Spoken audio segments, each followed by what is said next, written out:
Today at the National Press Club, Olympian and melanoma survivor Cate Campbell and the medical directors of Melanoma Institute Australia, Professors Georgia Long and Richard Scolyer, all three calling for urgent action to save lives with today's National Press Club address.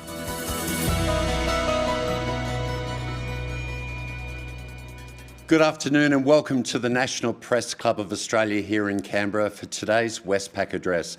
My name is Tim Shaw. I'm a director and board member of the club, and we welcome you to our broadcast today. Urgent action is required to tackle melanoma, which claims more Australian lives than the national road toll. Olympian and melanoma survivor Cate Campbell, OAM, and Melanoma Institute of Australia's Professors Georgina Long and AO and Richard Scolyer AO, co-medical directors, will share with us today to alert us to the issues surrounding the melanoma crisis impacting Australians from all walks of life and the urgent action required to save those lives. You can follow today's Westpac address at Press Club AUST or hashtag NPC. Will you please warmly welcome Cate Campbell, OAM.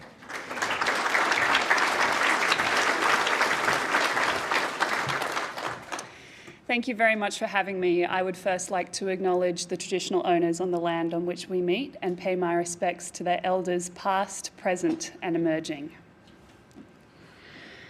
Now, when I was 9 and my family and I were immigrating to Australia from the small African country Malawi, I had many misconstrued ideas about my new home. For instance, I believed that Brisbane was a coastal city with sweeping golden beaches strewn with healthily bronzed bodies, that Australian kids had kangaroos as pets, and that everything in Australia can kill you. You just can't see it coming. When we arrived, I learned the reality. Brisbane is not a coastal city with golden beaches. That is the Gold Coast. Brisbane has mangrove swamps full of spiky roots and mud flats. Sadly, kids in Australia don't have kangaroos as pets, nor do the kangaroos make weird clicking sounds and help everyone solve crimes. One stereotype that did hold true, however, is that there are so many near invisible things lurking in Australia that can kill you. From tiny spiders to perfectly camouflaged snakes to jellyfish the size of your thumbnail, there quite literally could be danger lurking under any chair, in the grass, or in the shallows at our beaches. However, what I didn't know then, but learned many, many years later, is that Australia harbours an invisible menace, something that is more deadly than all the snakes, spiders, and jellyfish combined. Something hidden in that beach-bronzed Aussie stereotype. Its name is melanoma, and it has the unenviable title of our national cancer. It was September of 2018 when I had my first encounter with melanoma. I just completed one of my most successful years in the pool, was on a break and was catching up with a friend for brunch.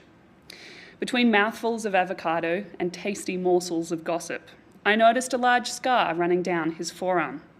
"What happened?" I asked, fully expecting the flippant, "Oh, well, you should see the other guy," remark. Instead, his animated face fell into a serious mask. "I had an aggressive melanoma removed," he said quietly, all the gaiety of the last half hour forgotten. "It was lucky they caught it so early. If I'd left it, even for a few months, I could have lost an arm." I felt the colour drain from my face and my stomach drop. When was the last time I had had a skin check? I couldn't remember. And if you can't remember, it's been too long. I made an appointment that same day.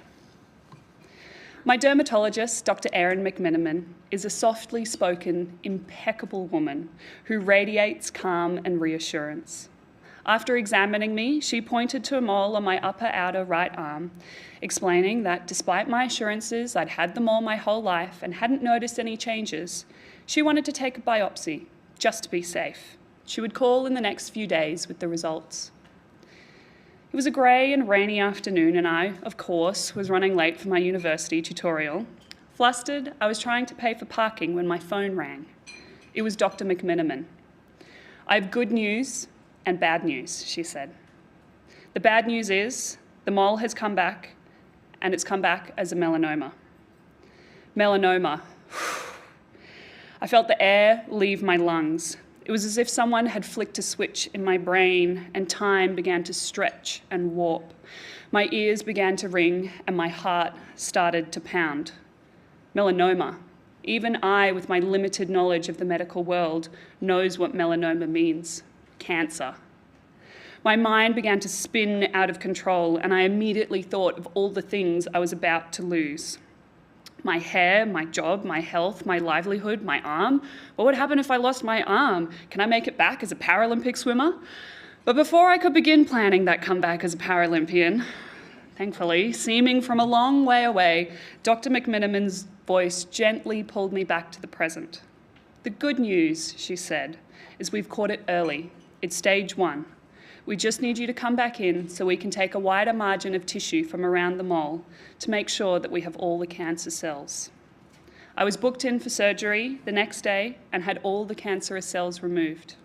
And for me, that was it. A quiet, simple, feather-light brush with cancer. Since joining the Melanoma Institute of Australia, I have now begun to understand just how lucky I was.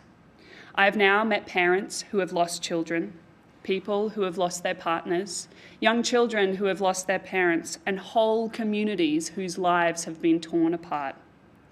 In the same way that cancer cells invade and monopolise healthy cells in the body, the devastation cancer leaves in its wake has a way of spreading its deadly, fetid tendrils throughout all the healthy, joyful parts of society. Prevention is key. Increasing education and public awareness on the importance of sun safety is paramount. Just one burn in childhood is enough to put you at high risk of melanoma as an adult. Did you know that? Because I didn't. After prevention, the next best thing is early detection. Melanoma is one of the most treatable cancers if caught early enough. If caught too late, it's one of the most deadly. Knowing your own skin and checking the skin of others is key to early detection and treatment. I shudder to think what would have happened if I hadn't caught up with that friend for brunch all those years ago. Lastly, we need funding for research and treatment. More Australians lose their lives to melanoma than die on our roads each year. If nothing is done by 2030, another 14,000 Australians will succumb to this disease at a cost of $8.7 billion. But the actual cost, the human cost, is so much worse.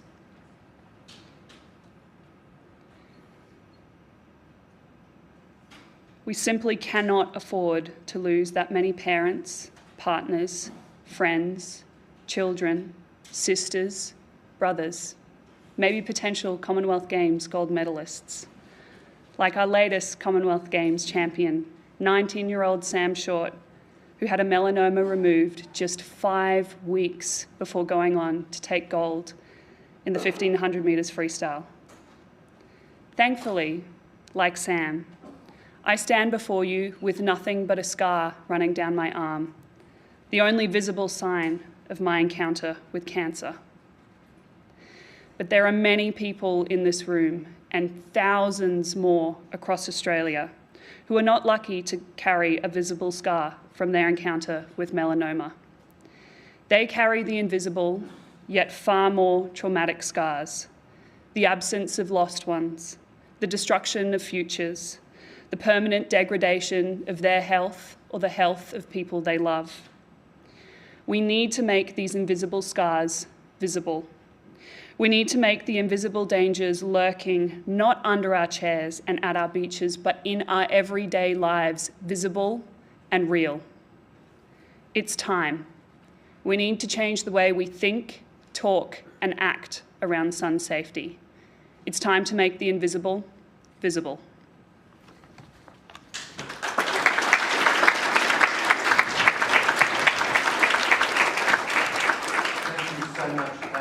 Can we please welcome the co-medical directors from the Melanoma Institute of Australia, Professor Georgina Long, AO, and Professor Richard Scollier, AO.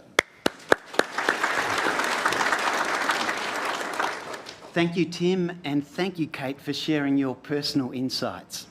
We'd firstly like to acknowledge the traditional custodians of the land on which we gather today, the Ngunnawal people and their elders past and present, and acknowledge the deep, continuing connection of Aboriginal and Torres Strait Islanders peoples to the land, waters and sky. It is a real honour to be here in Australia's capital and to shine a long overdue spotlight on a cancer that is so prevalent it is known as Australia's national cancer. And it is tearing families apart. Our address will highlight how we can change that, starting today. We will outline 2 simple asks of the federal government, and we will also be making a plea to all organisations and individuals who play a pivotal role in shaping public opinion and behaviours around sun safety, sunburn and tanning. But firstly, we'd like to tell you a little bit about melanoma. Melanoma is the most deadly form of skin cancer. By the time we finish speaking today, 2 Australians will be told that they have melanoma for the first time. Between now and tonight's news bulletin, an Australian family will lose a loved one to melanoma. Children are losing parents, and parents are losing children, often in the prime of their lives. Let's be crystal clear about the prevalence and impact of melanoma in this country. 1 Australian is diagnosed with melanoma every 30 minutes, and 1 Australian dies from this disease every 6 hours. More Australians lose their lives to melanoma than on our roads each year. And contrary to popular belief, melanoma is not a disease reserved for older Australians who have spent decades in this sunburnt country. Sure, whilst melanoma is common in older Australians, a little known fact is that it is the most common cancer that impacts young Australians aged 20 to 39. In this context, this is one of the rare occasions where Kate is just like everyone else. They're Kates in their 20s being treated for melanoma in every state and territory across the country. And tragically, many are dying, like Emma, aged 25, and Amy, aged 23, whose parents are here today. Australia, along with New Zealand, has the highest incidence of melanoma anywhere in the world. This is a gold medal that no Aussie wants or needs. As co-medical directors of Melanoma Institute Australia, a not-for-profit institute affiliated with the University of Sydney, we're at the coalface of melanoma research, education and treatment. We see the human toll of melanoma every day.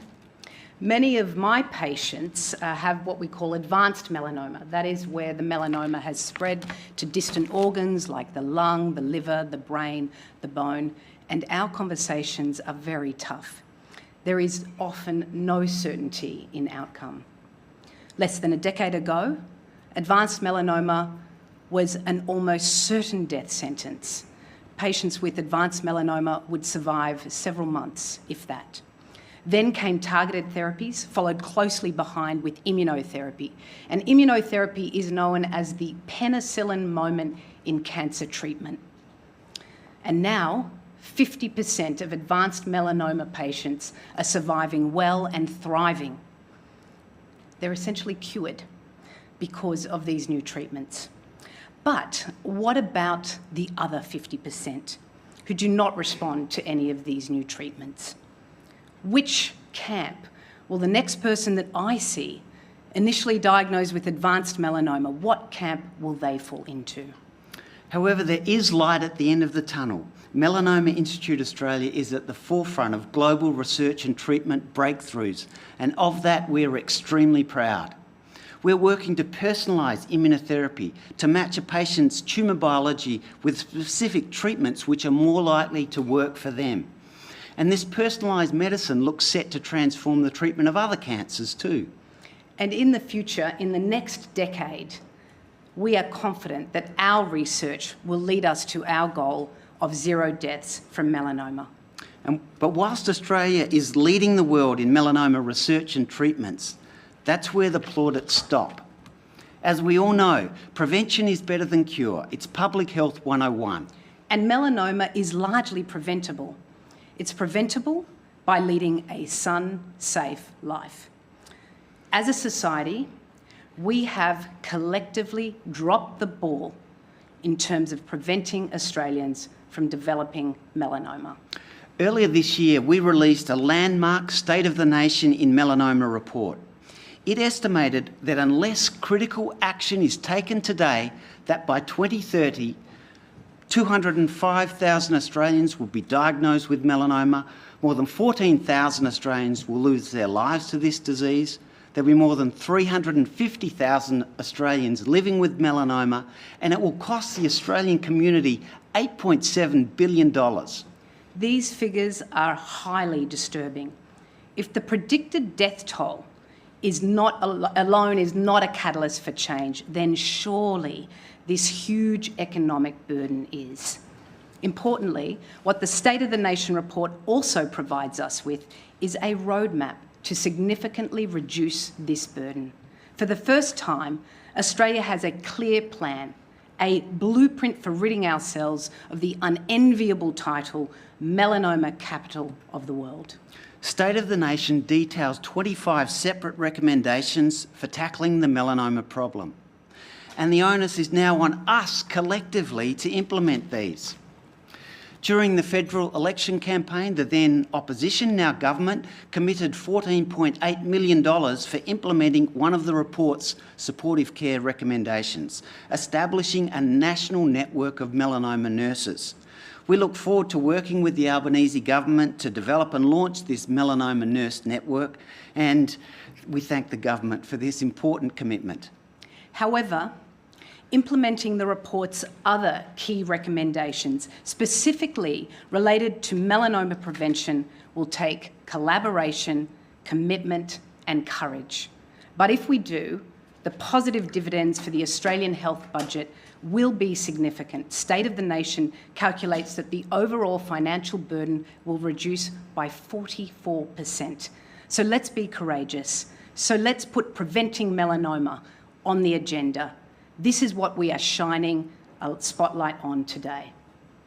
The main risk factor for developing melanoma is UV overexposure. We know that sunburn during childhood, particularly before puberty, substantially increases your risk of developing melanoma as an adult. And commercial sunbeds are now illegal for a reason. They greatly increase your risk of developing melanoma.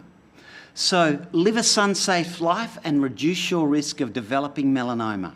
And even if, until now, you have not led a sun-safe life, by changing your behaviour from today, you can still lower your risk of developing melanoma, no matter what your age, even if you're 20 or 60.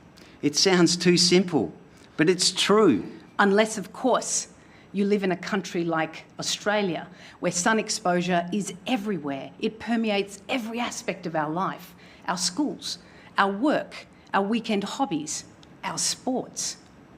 And unless you're exposed to tanning and sunburn as being normalised, glamorised, even trivialised every time you look at your social feeds or turn on the TV. At Melanoma Institute Australia, we call this the Kardashian Effect. And what we mean is this Insta-famous world where influencers set the cultural agenda. A tan is seen as aspirational. It's a sign of beauty, health, and success. And the social feeds of impressionable young Australians are flooded with images of tanned bodies soaking up the sun in exotic locations around the world. But science tells us otherwise. A tan is actually skin cells in trauma. It's the result of sun-damaged cells producing melanin in an attempt to protect themselves from further UV damage.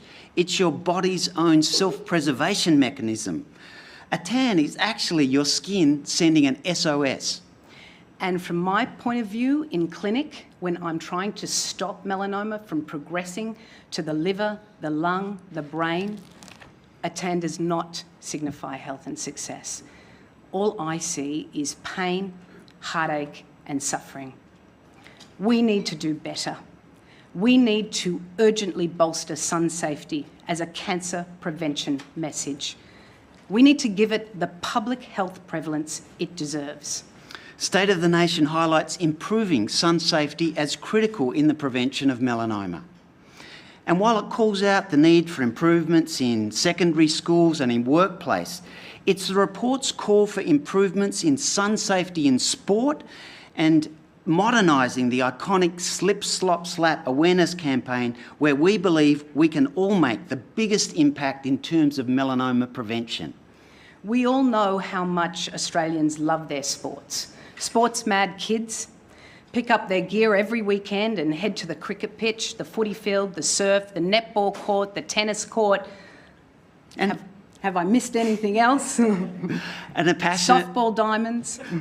And a passionate Aussie pastime is donning your team's colours and cheering from the sidelines, often for hours on end.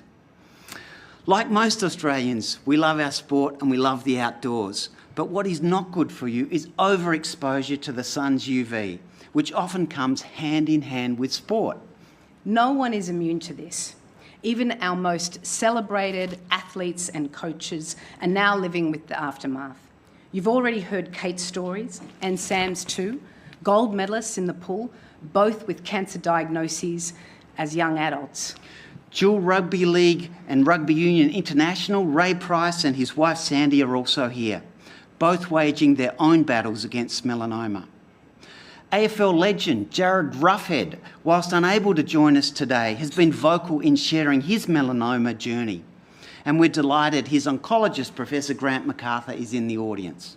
State of the Nation calls for all sporting organisations to increase sun safety protocols and standards. This needs to be for participants, officials and spectators, from grassroots through to professionals. There is no one-size-fits-all. How sun safety looks is different in different sports. But what is the same is our call for all sporting bodies and associations to start taking sun safety seriously and to start working on it now. Sun safety needs to have the same billing as other safety measures, which are already mandated through sporting codes.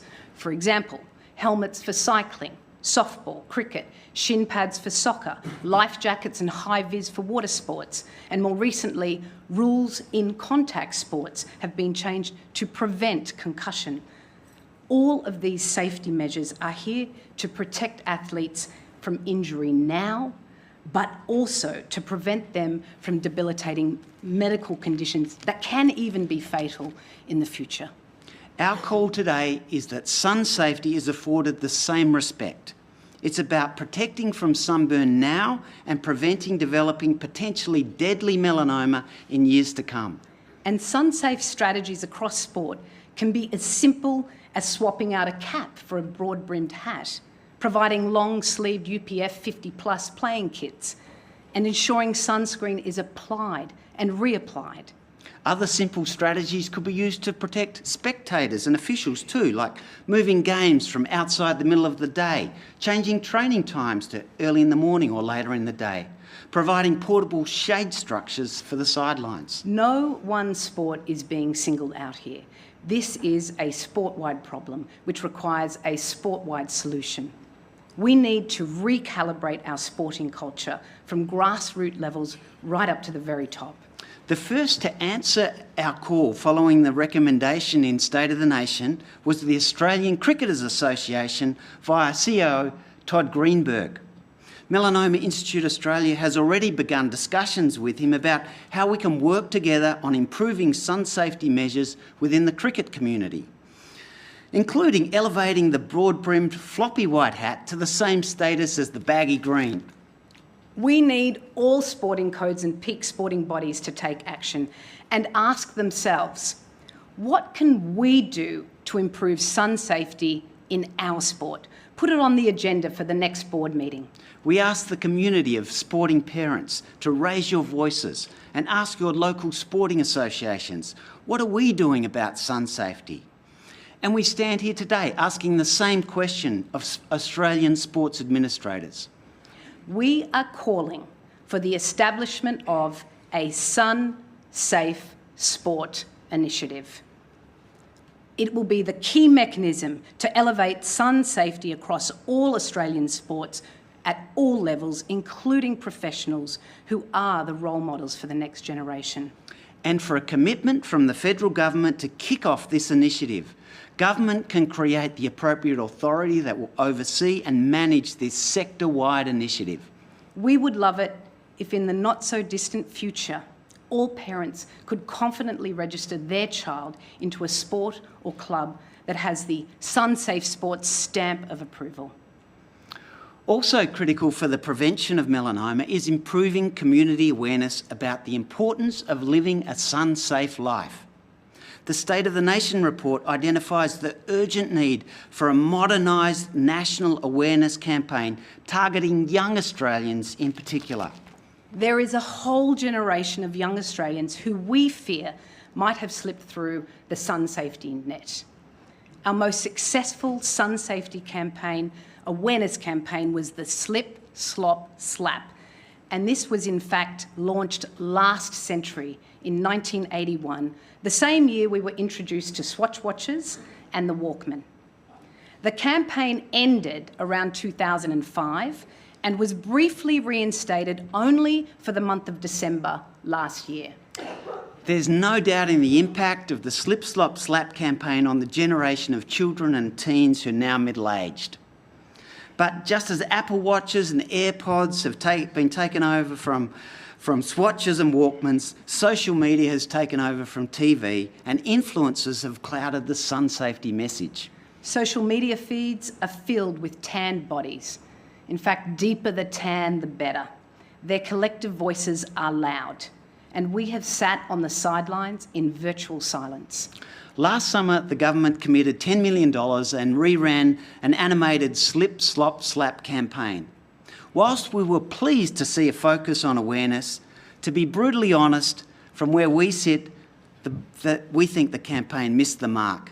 It had not been modernised, wasn't run for long enough, and it was unlikely to have made any lasting connection or changed behaviours within the population that we need to reach. It is critical we act now and modernise the melanoma prevention campaign and make it relevant to a new generation. To this end, we call the federal government to commit now to a long-term, modernised sun safety prevention campaign to reach children and teens who will be tomorrow's young adults. When it comes to melanoma and its prevention and change in sun-safe behaviours, we must think in generations, not months or years. We have one final ask today. It's actually a plea, and this time not of government, but to media, social media influencers and advertisers. Starting today, we need you to step up and use your influence for good by helping change the national narrative around sunburn and tanning. Casual references to sunburn and tanning are everywhere, normalising behaviour which we know kills. You don't see people smoking or driving without a seatbelt on in television ads, and for good reason. So why do you see people sunburnt? One recent advertisement is a case in point. The Wallabies versus England high tea advertisement featured badly sunburnt English fans. It was applauded by media outlets as tongue-in-cheek. And at no point, it would seem, during the creation and approval stages, did this ad raise eyebrows about the impacts of trivialising sunburn. Quite simply, we need to do better. As with sun safety in sports, this is not a one campaign problem. Our failure to afford sunburn and tanning public health importance in media, advertising and via influencers is a national problem. Indeed, an international problem. A sports journalist recently quipped on air that the weather was so balmy they should be out tanning. Imagine the uproar if they had said they were ducking off air for a quick cigarette. A reality TV show last month had a young participant describing how they were so obsessed with their body that they dedicated 5 hours a day to tanning. And then we saw vision of them next to the pool sunbaking. None of these casual references to tanning or sunburn, and countless others, appeared to ruffle any feathers. The influence of social media also cannot be understated. Social media platform TikTok, the world's most downloaded app last year, has more than 1 billion monthly users. In Australia, 30% of teens aged 12 to 17 reported using this platform. TikTok's influence is powerful. At last count, a sunburn tan line stream on TikTok had over 200 million views, predominantly teens and young adults, showing short videos of their red, raw burns. To say that we were disheartened does not come close to describing how we feel at Melanoma Institute Australia when we see examples like this. So please, from today, we ask media, advertisers and social media influencers to view the world through a sun-safe lens. You have massive influence, and we ask that you work with us to change the cultural narrative around sunburn and tanning. So in summary, whilst Australia is leading the world in developing better tools for accurate diagnosis and developing treatments to save lives from melanoma, in terms of prevention, we can do so much better. In order to save lives from melanoma, our call today is this. Firstly, federal government commitment to kickstart the Sun Safe Sport initiative. Secondly, federal government commitment for a long-term, modernised sun safety prevention campaign. And finally, we plead to the media, social media and influencers and advertisers to change how sunburn and tanning are portrayed. We would like to conclude by thanking our patients and their families who continue to inspire us every day.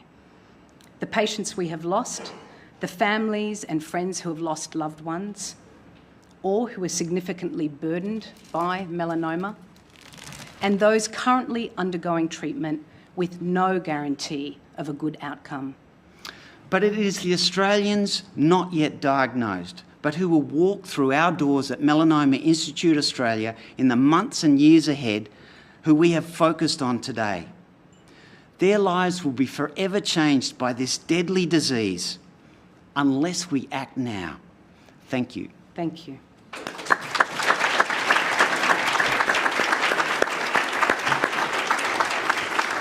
Thank you, Professors. In fact, I think there are two firsts here at the National Press Club of Australia, a reference to the Kardashians and also having our two professors presenting together. It was nearly a Sonny and Cher moment for many of us. Thank you both so much for that address, and Kate, thank you as well. Can I open the batting on the questions? You are the chair of the Athletes Commission, the Australian Olympic Committee. We've heard from our learned professors today about the importance of media and to look at this from a sporting professional perspective and an amateur perspective. What role do you have and your team on the AOC Athletes Commission in spreading that message? And when the advertising company says you're a gold medalist, Kate, we want you in our cereal commercial and we want you running around in your swim gear, how would you respond to that kind of media influence in the way they want to present their product? Well, firstly, I would just like to say sun safety is going to be on the agenda for our next meeting, so it's a timely reminder. As chair of the Athletes Commission, it is my great honour to look at all issues that involve athletes, and they can be wide and far-reaching, but I think that health has to be at the number one priority for athletes because we rely on our bodies to do our jobs. And I think that this is a wonderful spotlight that we've shone on sport, and I think that the improvements that can be made in this area are massive. I'm thinking back to the hours that I spent sitting next to an unshaded swimming pool. I mean, cricket has to come first to mind because they're out there for hours and hours on end, but we have a real opportunity to make real, tangible changes and a real difference. And it starts with changing the narrative, so it starts with changing public perception, but then it comes down to what can we as an organisation, so what can the Australian Olympic Committee or what can the sports governing bodies do to protect their athletes. I believe that they have a duty of care to their athletes, just like employers have a duty of care to their employees. And it doesn't have to be difficult, it doesn't have to be expensive, it can be really, really simple. But we have real opportunities to make an impact on young athletes' lives and the lives of their families. I think that we've really acknowledged that today, is that melanoma doesn't just affect one person, it affects everyone around that person as well. Professors, the AFL Grand Final is being played this weekend and 100,000 fans at the MCG. The NRL Grand Final is coming up. Billions of dollars in television advertising and endorsement and broadcast rights. What responsibility in terms of fan protection should the codes consider adopting? AFL, NRL, we don't sell underage alcohol at the MCG. What steps should the AFL, for example, take ahead of this weekend's grand final, Richard? Well, there's simple measures that we can all take to protect ourselves from the sun. So wearing full SPF 50 protective clothing to cover up your skin, wearing a broad-brimmed hat, wearing wraparound sunglasses that not only protect your eyes but also protect the skin around your eyes, to try and avoid games during the middle of the day. I know AFL and some other sports have changed their times in the day, but I'm sure that's not related to sun protection, but it's likely to have had an impact. And lastly, to use SPF 50 sunscreen on any exposed skin. They're the types of measures that protect us from damage that's caused by the sun, and by having that message out there that's shown to fans that this is what you need to do, that will help us as a society. People will get more used to this message and be keener to adopt it. That's what we'd like to see. Georgina? Well, today is about kick-starting that conversation and getting this conversation across all sporting sports, actually. Every sport is different. Every sport will have a different problem it has to address. And getting support for that from government will be critical to implement it and to make it happen. But I think it starts with the sport itself, with government help, to talk about what they can do for their players, their athletes, for the officials and for spectators. You're right, you can't have glass as well. You have to have a plastic cup if you're drinking.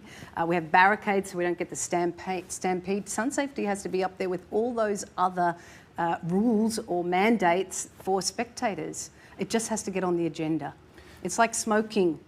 40 years ago, it wasn't on the agenda. Look at it. Look at us now. We'd be horrified if anyone lit up a cigarette. We would be horrified. It has to be that same change in culture and looking at this problem. Richard? I think people want to protect themselves and also want to protect each other. And this is something we saw during the pandemic, particularly in Australia. People were happy to make sacrifices for the common good.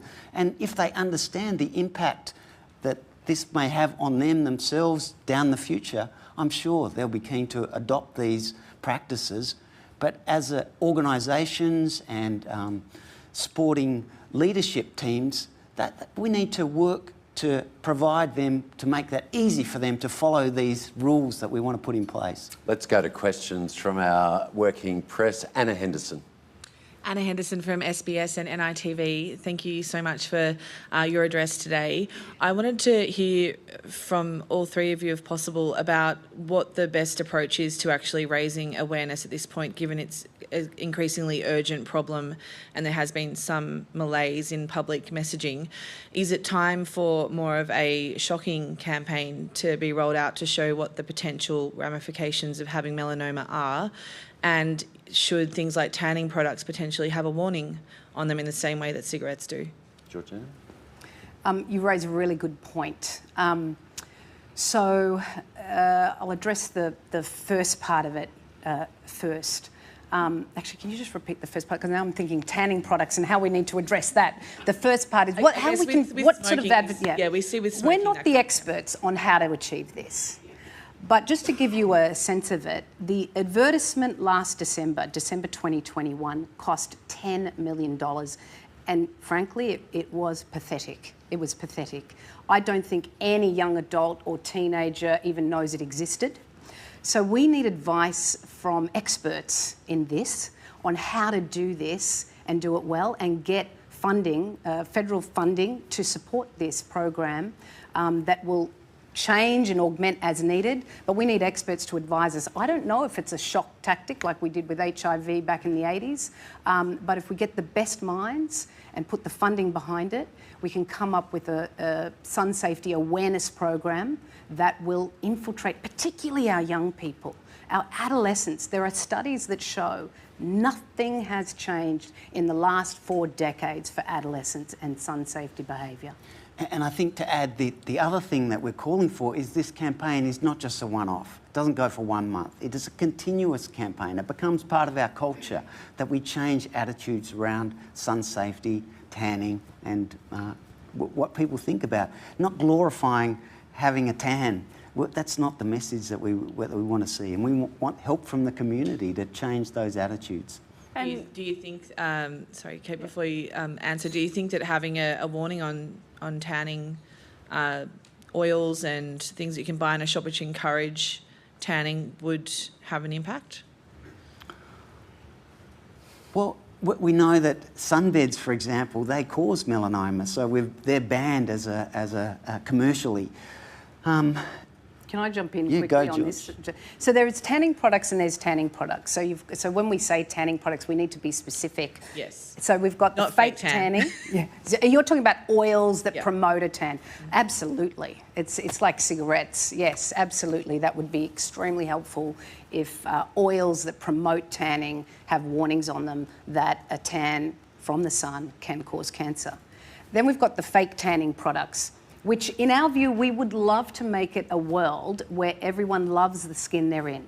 Whether you're fair or dark, you just love the skin you're in. Now that's going to take social influence, more than advertising, everything together, and that's a huge goal. But in the meantime, fake tan is a harm minimisation.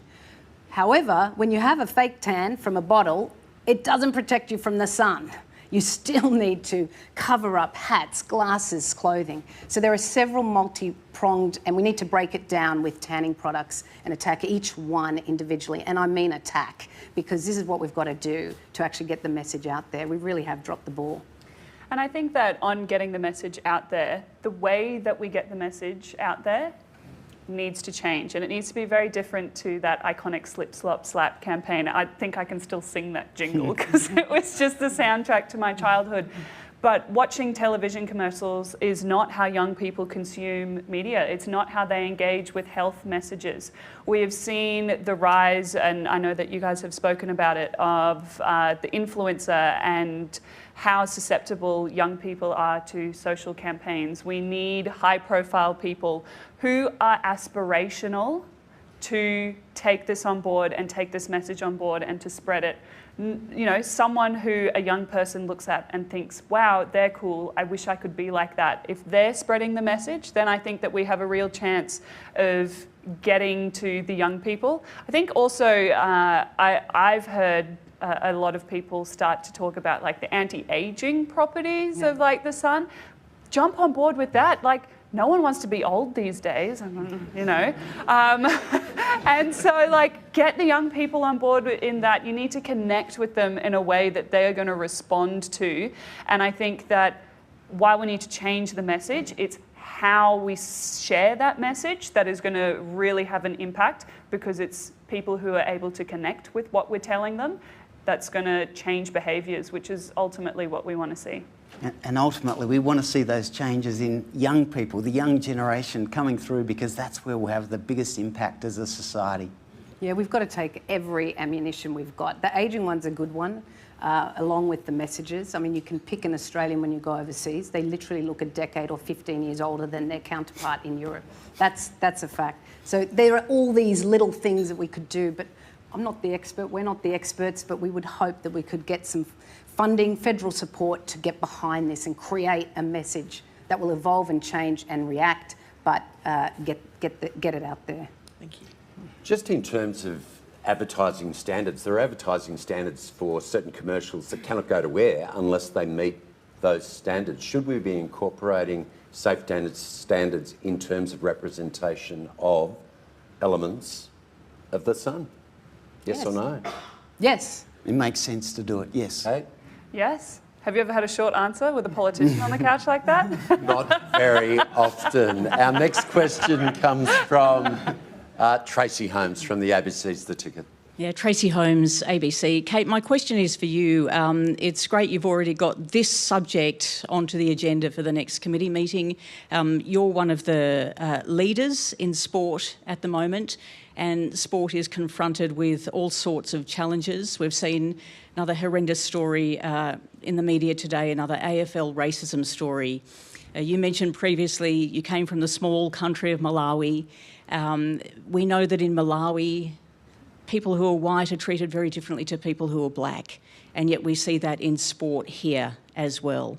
So when you have these challenges that leaders like you need to address, how do you address that? How do you ensure sport guarantees it will make change when it can, because it should?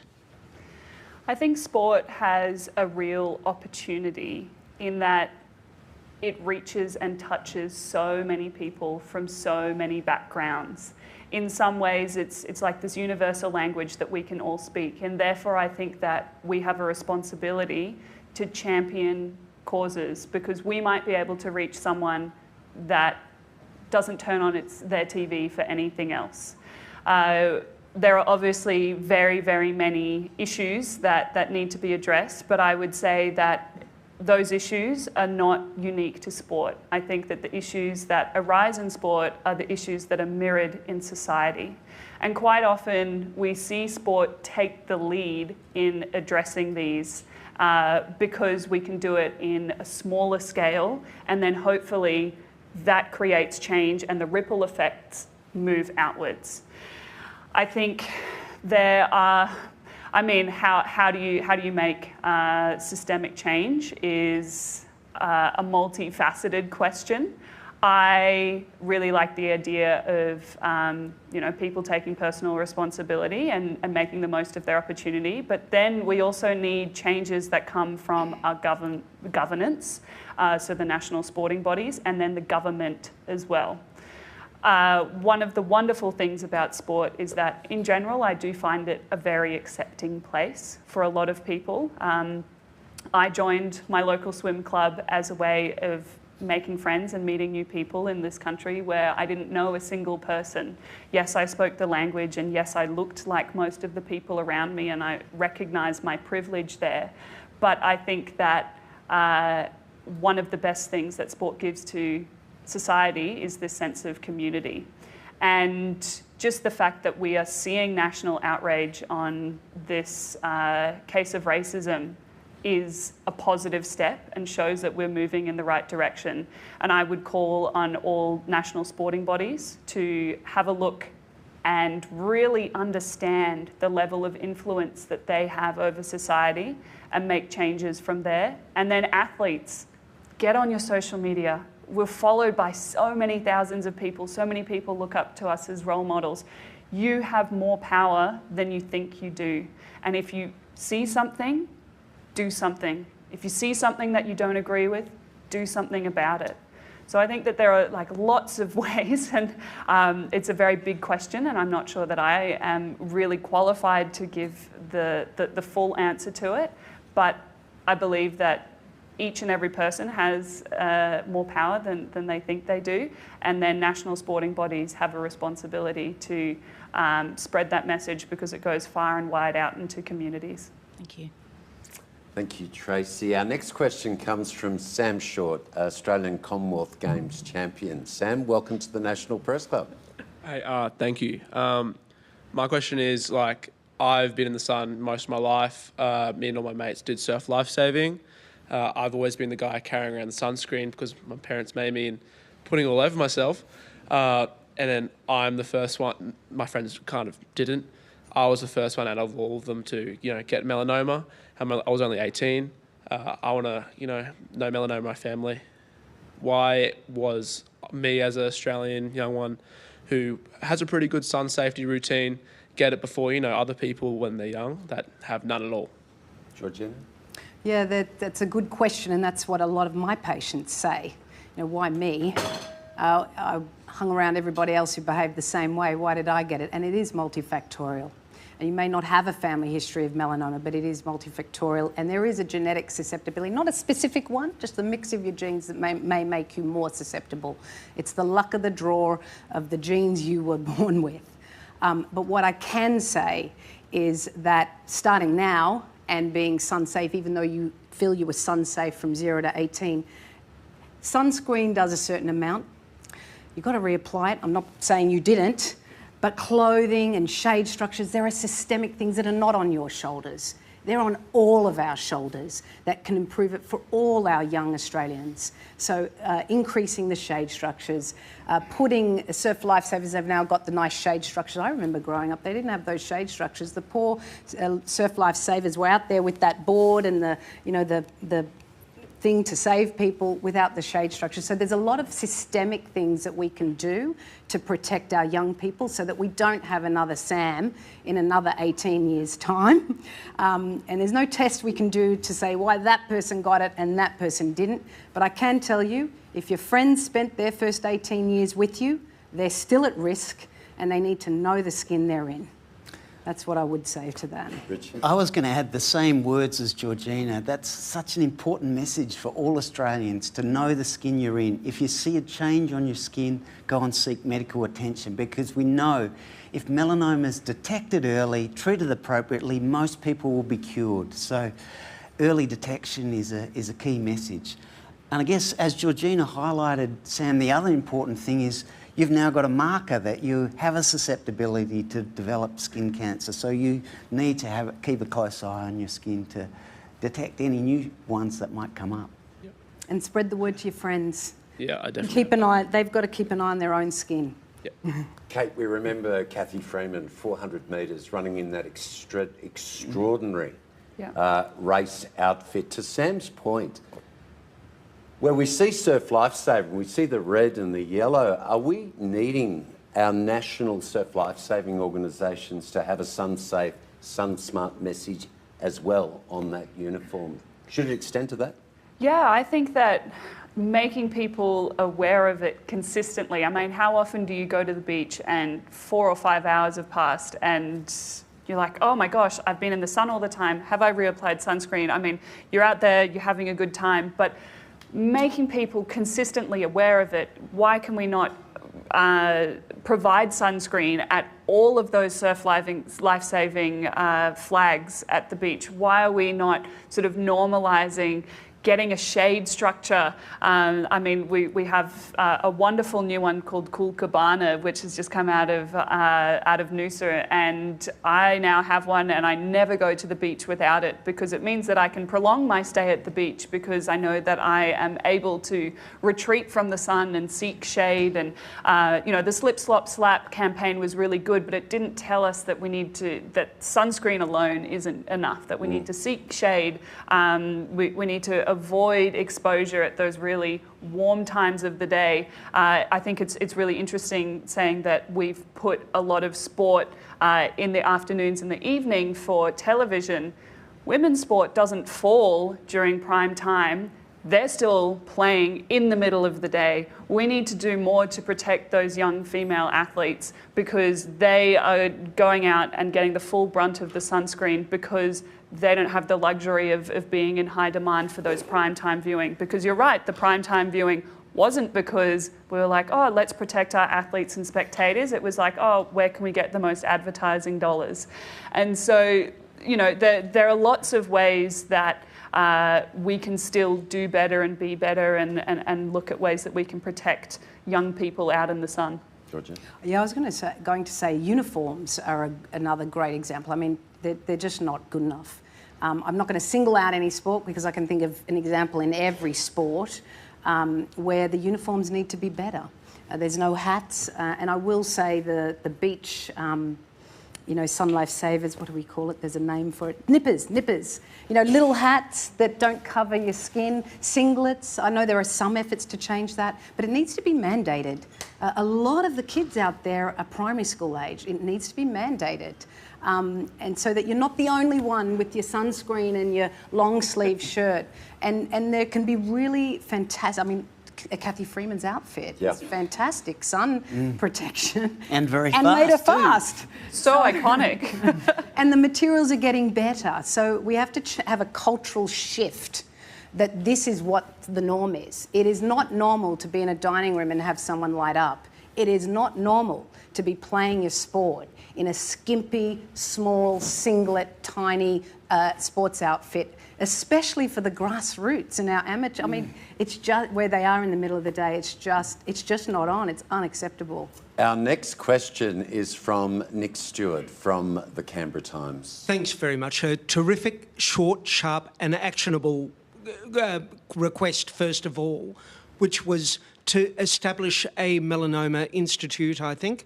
How much would that cost? A mere bagatelle for a government swimming in money as the current one is. But what specifically would you like to see? Is this a $10 million institute that really could make a difference?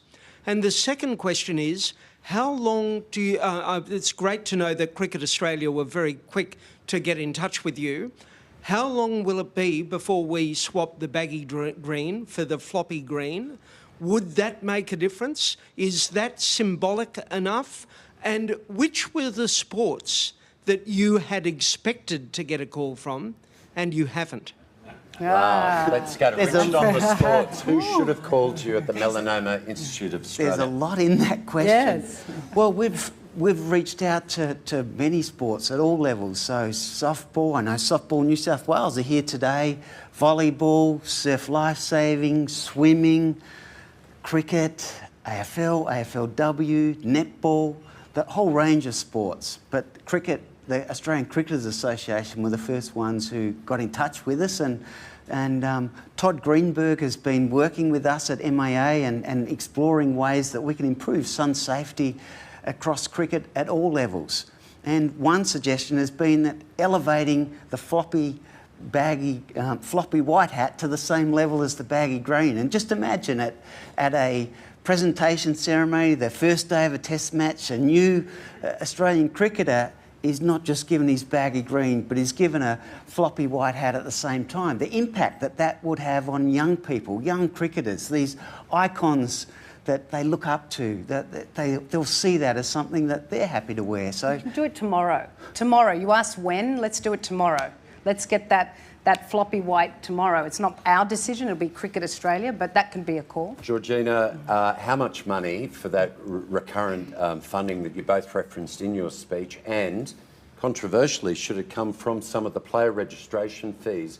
That, yes, insurance is really important for player safety, but should there be some sun safety revenues coming from all player registrations to assist in funding this?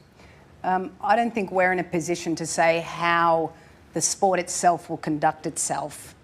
But there were two asks today, just to clarify the two asks. One was a modernised campaign to prevent melanoma. That will pay back the government in spades. $1 spent in prevention will pay back $2 to $4. So on the stock exchange, if you had that sort of guaranteed payback, you'd be mad not to invest. It is crazy. It's a no-brainer. So investing in the prevention part of our ask, the long-term modernised campaign, is a no-brainer. It will pay back in spades. Instead of... I was just going to pitch in that it costs the Australian community $1.7 billion management of skin cancer each year. So it's a massive amount of money. We can save so much. So that can pay what you invest now. So that answers that part. The other ask we had was a sun-safe sports initiative. And that's where you talk about registration fees. There are many ways to do it, but it's got to be kickstart centrally, federally, and get all the sports involved, because it isn't a one-size-fits-all, and then look at how that can be done. I think it's very simple, as Kate said it before, in her leadership role. It is very simple to put that on the agenda, and each sport individually has to look at how it's being done, and we have to get federal support. How much it'll cost? All I can say is that it cost $10 million for the awareness campaign in December, and that was not good enough. But as I said, you've got the dollars there. By investing in prevention, you will have the dollars in spades in the next decade. Just to follow on, Gary Maddox from the Sydney Morning Herald and The Age has sent a question. We know the slip, slop, slap campaign was dropped, but it seemed so successful at the time. Why has the country dropped the ball on this, Richard and Kate? Well, I don't know the answer to why it's done it, but it's disappointing that it has. Slip, slop, slap campaign, I think it does need to be modernised. We need that how our societies has changed. As Kate so eloquently described, traditional media doesn't have the same influence that it does, particularly in younger people. Social media in particular is where a lot of young people get their messaging from. So we need to modernise our skin cancer prevention, melanoma prevention campaign, so it's targeted to the population we need to get to, and that's particularly young people. Should we try and sing the song, Kate? No, please, I did not sign up for that. But it's ironic, the quick commercials have been running for decades and incredibly successful. Yeah. What are you calling on state, territory, federal governments to do? Everyone, I think that we got complacent. We looked at something that we did well, and instead of saying, let's build on this, let's keep it relevant, let's keep it going, we were like, job well done. And we should never be doing that. We should always be looking to push forward, to modernise, to keep getting better, because we know that this disease never sleeps, it never rests, and it's lying in wait in probably some people in this room right now. It'll come out to light in years to come, or perhaps if you go for a skin screening very soon. So I think that, yeah, we got complacent, and we can't afford to get complacent because our adversary is always there. And we're not saying don't go out and enjoy the sun and do all the things that make being Australia great, because I'm someone who spends most of my time outdoors, but it's about doing it in a really safe way. Let's get good governance changes from the top down to protect people. Thank you, Kate. Our last question comes from Maurice Riley, the Chief Executive of the National Press Club. Thanks, Tim, and thank you, everybody, for being here. I want to pick up on uniforms, dress codes that's been sort of alluded to. I mean, should we have... do you see in the future that, councils will have minimum dress standards, codes on beaches? For example, I think the AFL the Victorians will probably insist on the Swan supporters being on the western side of the MCG on Saturday, right? So, should we have dress codes going into stadiums where we're playing games in the day? I take the point about... I watch a lot of the AFLW, and you're right, it's right in the middle of the day, at the end of the day, because it's not where it is. So is that where we're going to get to? Kate?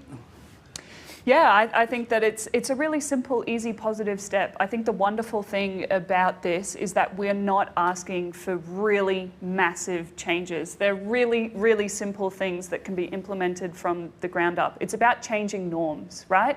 I think of all the fuss that happened when we got rid of plastic bags from supermarkets, and within a couple of weeks, everyone remembered their bag, and if they didn't, then they paid 15 cents to get one. Like, it is as simple as that, and people will adapt and will change. We've seen how adaptable we can be over the past 2 years.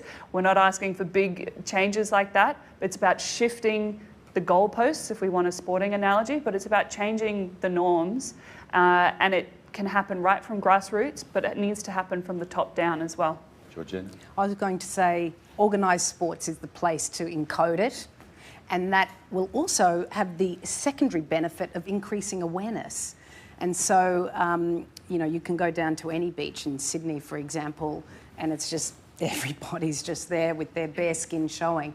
But you would hope that if we have a campaign that's long-lasting and you encode it in organised sports, the awareness rises in the community, and hopefully we won't see as much on the beach. But whether we have a barrier like a weapons thing and you can't go through to the beach unless you're all covered up, I don't know we're going to get there. But at least we raise awareness and encode it in organised sports. So you're not calling for a bikini ban? No ban on the bikini, Richard? No, we're not legislating for action like that. But in all seriousness, it's about starting this conversation, raising awareness, and individuals it'll become ingrained. We didn't change attitudes towards smoking or plastic bags overnight. It took time, and it was through education and public awareness, and that's what we need to do with sun safety.